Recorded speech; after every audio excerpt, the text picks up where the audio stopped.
This week on Myth, we're going to travel with the Romani of Wales on a very strange journey. You'll find that you should always offer random old women tea, that you can't trust rocks, and that you should always speak first.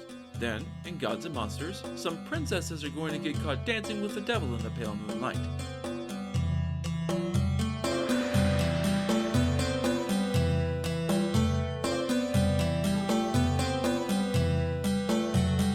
This is the Myths Your Teacher Hated podcast, where I tell the stories of cultures from around the world in all of their original, bloody, uncensored glory. Modern tellings of these stories have become dry and dusty, but I'll be trying to breathe new life into them. This is episode 136, Sister Sister. As always, this episode is not safe for work. This week's tale comes from the Romani people of Wales, specifically members of the Wood clan. The members of this group are descended from Abram Wood, who was known in the 1700s as the King of the Gypsies. These tales were collected in the early 1900s by John Sampson and published in 21 Welsh Gypsy Tales in 1933. Once upon a time, long ago, an old man and an old woman lived in a cottage in the woods. It's a familiar premise, so it should come as no surprise that this elderly couple had 3 daughters. This family lived there in their idyllic forest home summer after summer, but all good things must come to an end. Eventually, the old man and the old woman died, leaving the sisters to fend for themselves. The story doesn't give any details on their passing, but I imagine that one probably died of old age and the other followed not long after. There's no indication of any kind of violent or sudden end, and you don't really need one to explain the situation. The sisters were old enough to take care of themselves by now, so they dwelt in their cottage for another summer without anything unusual happening. In the second summer after their parents' passing, a little old woman in a long red cloak wandered through the woods. She came upon the small cottage and decided to knock on the door in the hopes of a little hospitality. The eldest sister answered the door, though I imagine that the other 2 were clustered in the threshold with her. They didn't get many visitors, so this would have been something of an occasion. "Hello there, dearies. Could an old woman trouble you for a cup of tea? I've been walking through the woods for hours in the summer's heat, and it left me quite parched." The eldest sister sniffed. "Can't you see that we're just making ends meet? We barely have enough of anything for ourselves, so we definitely don't have enough to hand out to random old ladies begging at our door. Get lost." The crone's eyes shone with insult and irritation, and her entire demeanor seemed to change subtly but substantially. "Well, fuck thee too, then. I shall bind thy head and thine eyes, if I bind not thy whole body for that insult." And with those ominous words, the old woman in the red cloak left the cottage and was soon lost amongst the trees. The 3 sisters didn't give much thought to the odd encounter. At first, anyways. You see, after that fateful day, things started going wrong for the 3 young women in countless small ways that added up to major misfortune. Their lives had always been humble, to be sure, but now the sisters were positively destitute. It had finally got bad enough that the eldest sister decided that it was up to her to do something about it. "Sisters, things have gotten bad. I don't see any options around here, so I'm going to go looking for work somewhere else. You 2 stay here and mind the house while I'm gone.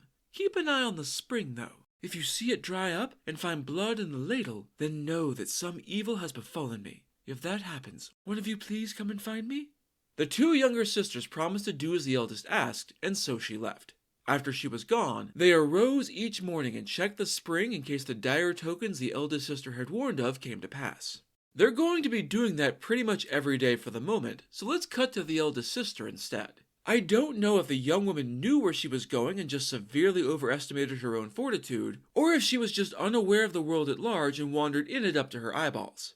However she got there, the eldest sister journeyed to where the devil never blew his horn and the cock never crowed. Given that this story comes from Wales, I have a sneaking suspicion that she has wandered out of the mortal world and into Otherworld, the mystical land of the Fae, or she's at least in the transitory place between. We haven't been there in a while, but you hopefully remember that Otherworld is a very dangerous place for a human to wind up. Night fell as she walked, so I assume this is the first day, but time moves strangely in the fairylands, so who knows. She'd been alone this whole time, but presently she saw a man in a red jerkin, a tight-fitting jacket, usually without sleeves, worn over the doublet in the 16th and 17th centuries. This is only the second stranger we've met, and also the second one wearing red, so it should surprise no one that he's the brother of the little old woman in the red cloak from earlier. She walked up to him, since this was literally the only opportunity she's found this whole time, but before she could open her mouth, he cut her off. "Art thou seeking work, young maiden?" She nodded. "Yes, I am. Do you have any for me?" The man in the red jerkin smiled, though it didn't quite reach his eyes. I do indeed. He led her a short ways to a gate, which he opened, and gestured for her to enter and climb the steep hill beyond. If thou walkest up to the top of yonder hill, thou wilt get work. The eldest sister was a little trepidatious about this mildly odd request, but she and her sisters were too poor to turn down any option. So up she climbed. It was tough going, and the hill was very, very tall. As hard as she climbed, the peak didn't seem to be any closer to her. The path was at least very clear, lined as it was by countless little white stones. From off to one side, a small voice cried out, "Stop and look!" It caught the sister by surprise, and so she did indeed stop and look for the voice's owner.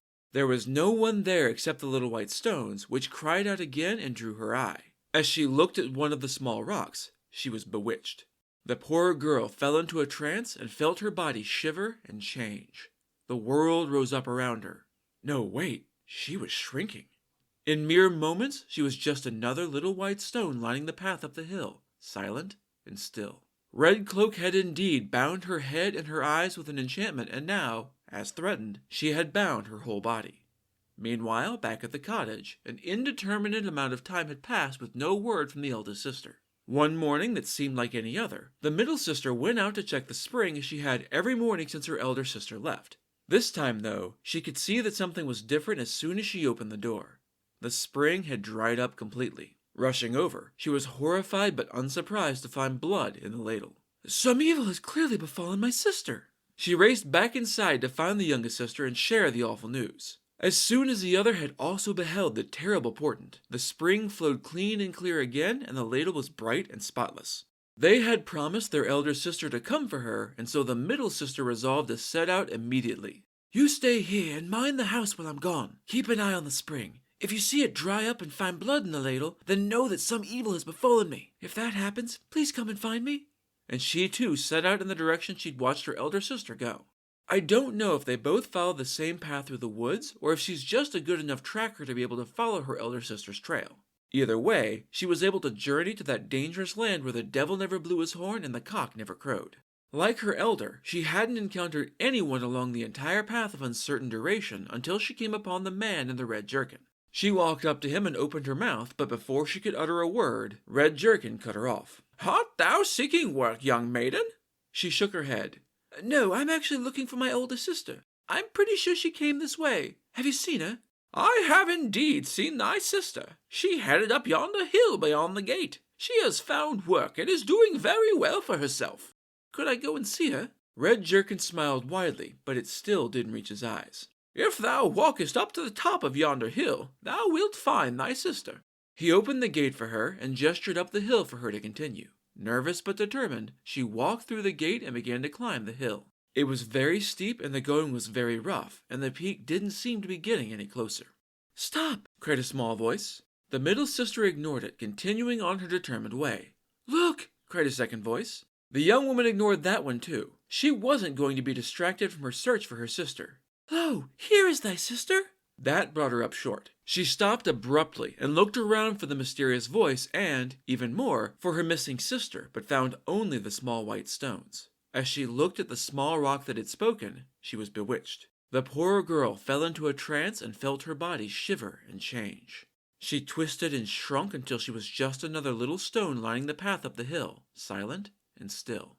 Meanwhile, back at the cottage, an indeterminate amount of time had passed with no word from either sister. One morning that seemed like any other, the youngest sister went out to check the spring as she had every morning since her middle sister left. This time, though, she could see that something was very different as soon as she opened the door. The spring had dried up completely. Rushing over, she was horrified but unsurprised to find blood in the ladle. "Some evil has clearly befallen my sister. Again." She burst into tears at the awful thing she imagined might have happened to both of them. After letting herself have a good cry, she dried her tears, gathered her things, and set out at once in search of her two missing sisters, locking the door behind her. With nothing better to go on, the youngest sister set off down the road that her elder sisters had followed on their ill-fated journeys. Which likely means the middle sister isn't a champion tracker, she just also followed the road.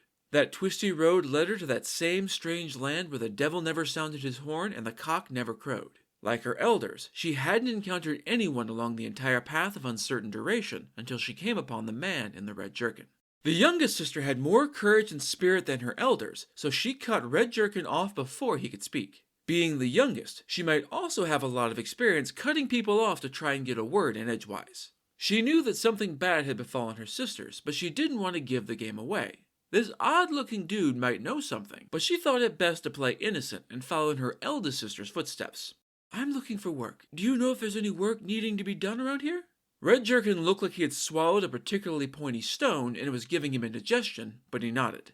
"Yes, there is work for thee." He was devastated that she had spoken before him. That wasn't how things were supposed to work.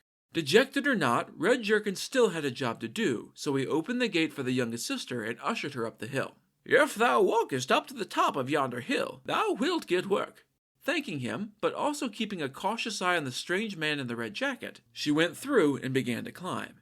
It was very steep, and the going was very rough, and the peak didn't seem to be getting any closer. "Stop!" cried a small voice. Like the middle sister, this young woman also ignored the voice. She had realized that something was very, very odd about this place, and so she had resolved to do exactly as the little man had directed. She would climb to the top of the hill, and she would not be distracted by any tricks. Keeping her eyes firmly on the path, she continued. "Look!" called a second voice. "This is the place!" insisted a third. The young woman ignored them all and kept climbing. "Lo, here are thy sisters!" she snorted. "Sure, yeah, go ahead and kiss them then." Paying even that tempting voice no heed, she struggled up the hill. It was almost a surprise when the white stones lining the path disappeared and the steep slope flattened out. She'd made it. Looking around, the young woman was disappointed to see no sign of her missing sisters, but that didn't mean she was alone up on that hilltop. The old woman in the long red cloak who had stopped by their house 2 summers ago stood nearby. Their eyes met, and the startled old woman dropped to her knees. "Hast thou found me then, little lady?" The youngest sister nodded slowly. "It seems that way." At those words, the spell was broken. And not just the spell laid on the cottage of the 3 sisters, all the enchantments cast by Red Cloak over many, many years. All of the white stones were restored to their former human shapes. That's right, if you hadn't already guessed, every single one of those white stones lining the path was once a living person cursed by the wandering Red Cloak for being rude or inhospitable. The youngest sister was able to break this spell because she had taken the initiative away from Red Jerkin by speaking first, and because she had followed the rules without deviating. The valiant young woman hurried down the hill to embrace her 2 somewhat confused sisters. Once they had all hugged and cried for a moment, the youngest led the other 2 up the hill to where a Red Cloak waited. "Here are my 2 sisters. Are they free to go?" The older woman nodded. "I know them, but it is thou who art mistress of these lands now. All of this I live in thy hands. Do as thou wilt." The young heroine wasn't nearly as surprised by this as I would be in her shoes. "I thank thee, good aunt." Red Cloak showed her successor where all of the kingdom's treasure was. The new ruler gave her 2 eldest sisters each a bag of treasure to solve their money troubles, and set them on the road back home. "Send word should any mischief befall thee, good sisters." Falling on their knees and clutching their suddenly powerful and awe-inspiring sister's legs in gratitude, they thanked her for her bravery and her kindness, and then they headed home. With an escort, apparently, though the story doesn't clarify who that escort might be.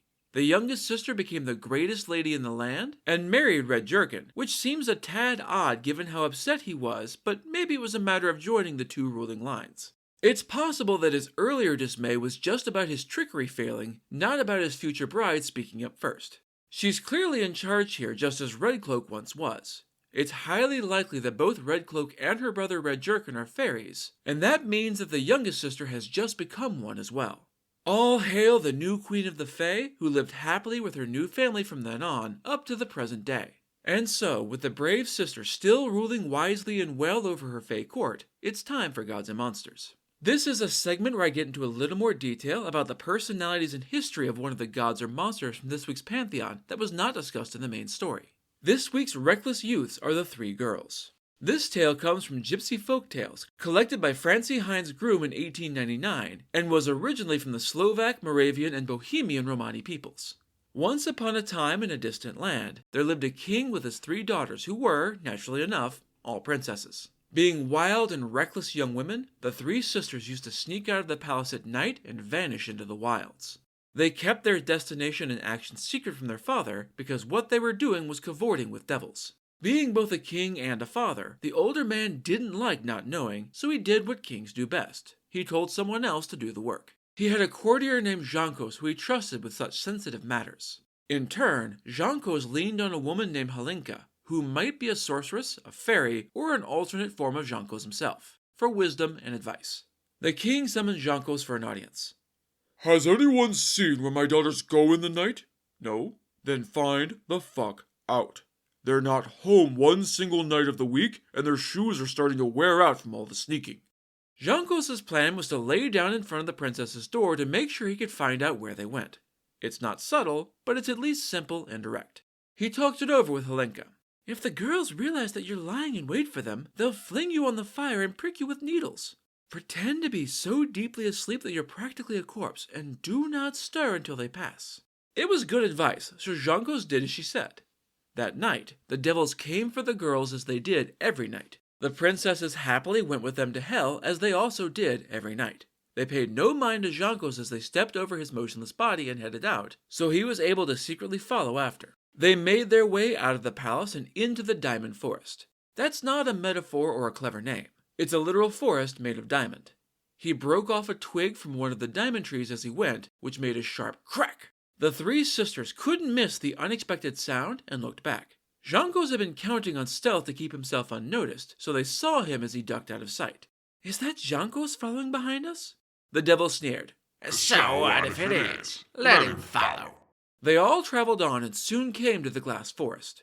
As he had before, Jankos broke off a glass twig as he went, and again his quarry heard him. The devils were still unconcerned about being followed, and so they went on to the gold forest. A third time, Jankos broke off a twig as a token and carried it with him, and again the three humans and the three devils ignored him. Halenka apparently knows magic because she used her power to turn Jankos into a fly at this point. It's not clear if she's been along with Jankos this whole time and it just wasn't mentioned until now, or if she cast the spell earlier and he just triggered it now. Either way, poof, Jankos was a fly. Unseen, he crept under one of the beds that was apparently in whatever hellish place they were all in now. I'm guessing the three princesses assumed they had lost him in the final forest. Now that they were alone, the devils began to dance with the young women. Being a dance party in hell, this wasn't normal dancing. They all danced on the blades of literal knives, which explained the fucked up shoes. Once said shoes had been sliced to ragged ribbons, the girls cast them aside, flinging them under the bed where Jankos hid. Somehow, polymorphed fly Janko took the ravaged shoes as evidence when he returned to the palace. No, I don't have any idea how that works. Magic, I guess. As the dancing reached a frenzied crescendo, one of the devils took his dance partner and tossed her roughly onto the bed. Leering lasciviously, the devil climbed onto the bed, and they fucked. No foreplay, no romance, just wild abandon. When they finished, the second devil threw his partner onto the bed and followed suit. After another furious coupling, the third devil tried to cast his princess onto the bed, but she refused to yield to his embrace. He was apparently a devil who understood consent because he accepted her refusal with good grace. Literal denizens of hell are better than a lot of actual people. Jankos, who had watched two of his liege's daughters do the dirty deed, decided that he'd seen enough now. Taking the tattered shoes, he snuck back the way he'd come, turned back into a human, and lay down in front of the door again. The plan was to pretend he'd been asleep the whole time, despite the fact that they totally saw him following in the diamond forest and that he'd stolen their shoes. It was after midnight before the three sisters returned to the mortal world. They slipped back into their rooms as though they hadn't just been getting frisky with devils, but they weren't fooling Jankos. Once they were back inside, he rose and went immediately to the king. He told the man everything he had seen and showed him the sliced-up shoes as proof of his words. Battered shoes aren't exactly proof of devil sex in hell by themselves, so it was a good thing he'd also brought twigs from impossible trees. My lord, I know where your daughters go at night. They cavort with devils who take them to hell. I can see that you're skeptical, but I have proof. See here their ruined shoes, and see here twigs taken from diamond, glass, and golden trees, along that immortal road. Two of them couple with the demons who led them astray, but the third resisted. You must go and confront them. Get them to confess to what they have done. Infuriated, the king seized his rifle, so I guess this wasn't as long ago as it initially seemed, and stormed into his daughter's room. Rather than doing as Jankos had advised, the furious king simply shot his daughters dead. The story isn't clear whether he murdered all three or just the two who gave in to their devils, but it's pretty awful either way. Well, fuck, I did not see that coming, and it's about to get worse. The king drew a knife, slit open the bellies of his dead daughters, and forced the devils out of their corpses, scattering them. Once this mutilation was complete, he had their bodies buried in consecrated ground at the local church, with an altar erected beside each grave. A soldier was assigned to stand guard every night to ensure that they would rest unmolested by devils. Unfortunately, the soldier was looking the wrong way during his guard duties. That night, the two who had fucked their devils rose from the dead and ripped the guard to bloody shreds. The next night, a new guard was assigned to this duty, and he too was torn apart. Night after night this continued, with the absolutely horrible king continuing to sacrifice his men to a futile cause until over 100 men had been brutally murdered by the restless corpses of his slain and desecrated daughters. Seriously, fuck that guy.